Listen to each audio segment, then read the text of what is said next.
Last for teams to evaluate from my first poll for the Overwatch World Cup 2019 is Team Sweden. But before I get into it, I just want to let you guys know how I'm planning to advance the series moving forward. For the next 3 days, I'll be covering some Overwatch League stuff, but in that time, I'll be posting a poll here on YouTube, as well as on my Twitter @WallEsports, to gauge interest for which teams, big or small, you want me to try and cover before the rosters start getting announced towards the end of July. So I'd love to hear your suggestions down in the comments, or being tweeted at me. Getting back on topic, Team Sweden are looking to bounce back this year after a disappointing and underwhelming performance at the World Cup last year, where they were unceremoniously eliminated at the qualification group stage, therefore failing to reach BlizzCon, where they had come in third place for the bronze medal for 2 straight years prior. The committee for this year has been entirely overhauled, with Swoosh coming in as head coach, Blizzlin as general manager, and Snipsy as a community lead. On the team's Twitter, Majster, Lirabos, and Tyler were announced as assistant managers, whilst Gyojo, Simzit, and Zekor are assisting on the coaching side.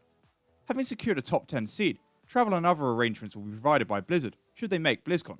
But like with Finland and the UK, they'll need to qualify first, so they do not sit within the top 5. Of course, this means they only need to establish a 12-man roster at the moment. But as normal, I'll only be choosing a 7-man squad, which this year will be interesting, as Team Sweden starts to transition from its past veterans to new talent breaking through in the contenders scene. With Swoosh and Reinforce firmly out of the running for the main tank position this year, the obvious and really only choice the team can make is to select Lolsish from Team Envy. And in my mind, he's a firm lock for the team this year. For the past 2 years now, it wouldn't be wrong to say he's been the best and most consistent Swedish main tank, with very strong performances alongside Angry Titans throughout 2018 and into early 2019, where he alongside his team finally won the first 2019 season of European Contenders, finally defeating teams like Giganti and British Hurricane for the title that had eluded them for so long. Both his Winston, but especially his Reinhardt, has impressed me personally and looks strong, with Lolsish consistently improving. With a recent roster move to Team Envy, who have bested him at the Atlantic Showdown, he continues to build his resume and has easily done enough to be selected this year. The player joining him at the flex tank position, however, in my eyes is the hardest decision to make for the entire side, with 4 talented options of Nevix, Manatin, Emil, and Elivote. Starting briefly with Nevix, he may have slipped under the radar for a few people, given he spent the majority of the past season on the bench behind Choi Hyobin on the San Francisco Shock. That said, when he's played, he's fit into the side nicely, and he's already regarded in high praise whenever being discussed by players and analysts alike, particularly for his flexibility and wide variety of heroes, aside from D.Va, that he can play, both DPS and tanks. That said, I just think the lack of serious game time will hinder his chances of making the starting lineup, unless he dominated the tryouts. But he is a unique player that I could genuinely see being selected as a 7th team member, rather than a normal DPS option, just for his flexibility. Manatin, meanwhile, has been grinding in the contender scene for Mayhem Academy, and now Revival, with a good ability on nearly all off-tank heroes, since being dropped from the Florida Mayhem at the end of the inaugural season. Whilst his teams hasn't necessarily achieved material success, he has personally continued to be held in a positive light thanks to some consistently solid displays, and he carries experience within the World Cup setup, unlike his free challengers, having played on the side for the last 2 years. Emil might have the hardest time breaking through into the side, having only established himself recently on Angry Titans, but his strong performances there, and now since moving to the Gladiators Legion, have at least put him in the conversation, especially with him experiencing a short partnership with Lolsish. But upon reflection, and after some thought, I think I picked Elivote for the flex tank position of Team Sweden this year. The primary reason for this is his strong, long-term synergy alongside Lolsish, with the pair spending 2018 on Angry Titans, where they were both fantastic, and they've now since reunited this partnership on Team Envy, where they've continued to play well, with all 4 players vying for this position, seemingly very evenly matched for skill. I don't think there's necessarily a wrong choice, but personally I think this relationship will be, and should be, the deciding factor in ensuring that Sweden's tank line is as secure and comfortable as possible, allowing them to perform at their absolute best this year. Universally, I think it's clear and agreed upon that Luddy will be returning to Team Sweden at the main support position, having been selected last year, and a clear front-runner ahead of other options. Whilst 2018's national campaign didn't go quite to plan, Luddy alongside Elivote and Lolsish spent the last year as a major force on Angry Titans in the European contender scene, with the trio, as I previously mentioned, falling short at the final twice.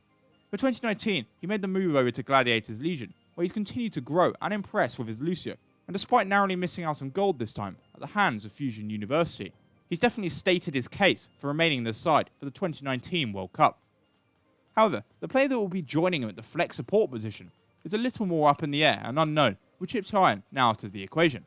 Now I might have missed someone out here, but I think the top 3 candidates would be Epps, Bok1 and Monk Mutter. Epps has come into the conversation after his 2019 performances, as he's followed Manatin from the Mayhem Academy to Revival. He's a good Ana and Zen, and definitely will compete in the tryouts for a spot of the team. However, he has a tough task ahead of him as he faces against the far more established Bok1. Some people have said he might not want to do it this year, but so far I haven't seen anything confirmed, so I'm keeping him in the running. Bok has been a consistent starter on the British Hurricane for over a year now, and again, is both proficient on Ana and Zen. He achieved second place for the first 2019 season of European Contenders, and has an advantage of experience over his other competitors here.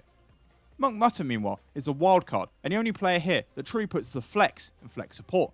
He's been fantastic on Clockwork Vendetta in 2019, and whilst not as established or recognised, he clearly is on the greatest run of form of everyone here. For one of the first times in this series, I have absolutely no idea who is the definitive right choice for this position, but I'd lean towards Bok1 purely for the experience that he could bring to what is otherwise a very young team I've assembled so far. Obviously this leaves the DPS position to fill, and ordinarily Sharp would have been my first lock, but with the rule change meaning that players have to be 18 or older to compete, he misses out by a month and is ineligible for this year. Therefore, I think there's 4 players who have the best shot at making the DPS of Team Sweden this year. The player I'm most comfortable picking at the moment is Snillo of Fusion University. Since returning to Contenders on a 2-way contract, he's been excellent, even if he's been subjected to the purgatory that is Brig Jail. I think his Tracer is still really strong, and overall, depending upon the meta, I think he could do a really good job covering the hit scan role for Sweden for another year. Beside him, it might be obvious to bring back Tavik, with him playing decently on Florida, despite how bad the team was. But since being dropped, he's yet to find another team, and I just worry that the comparative lack of action over the last few months may have allowed some fresh faces a greater chance of making it in if they are more on the ball during the tryouts. Of course, when I say that, I'm primarily talking about Urki and Danid of the Angry Titans and British Hurricane respectively, who have both shown their proficiency, particularly on projectile heroes, and will definitely have been discussed in the team's conversations and trials for the other DPS options. I think all 3 have great reasons for why they might be picked. It wouldn't surprise me if even 2 of these 3 are picked to fill out the 7-man roster. But to spice it up a bit, I think I'd lean towards Urki to fill in as this team's projectile option, and when I bring in Nevix as my flexible substitute, well, let me know who you guys would choose yourselves, and if you just stick with the more familiar options like Tavik, who's been picked in years past, which is a choice I completely understand. To summarise though, for Team Sweden at the Overwatch World Cup 2019, I'd select Lulsish at main tank, Elivote at flex tank, Luddy at main support, Bok1 at flex support, the DPS duo of Snillo and Urki, with Nevix being brought along to flex around where he's needed as a 7th man. And I think seeing the growth and development of a young Swedish talent within the contender scene, with many challenging with the top teams, this year looks bright, and should this side qualify for BlizzCon, which they are certainly capable of doing, they are a team that could quietly achieve a huge amount, or at least lay the foundation for next year's event, and the players could find themselves being promoted to the Overwatch League, or higher tier contenders teams. And with that, we reach the end of my Team Sweden Overwatch World Cup video, and I'd like to thank you for watching. I'll be covering some Overwatch League topics over the next few days, but keep an eye on the polls I'll be posting. So if you enjoyed and don't want to miss out, please like, subscribe, and follow me on Twitter for this continuing competitive Overwatch coverage and content, and I hope you enjoy the rest of your day.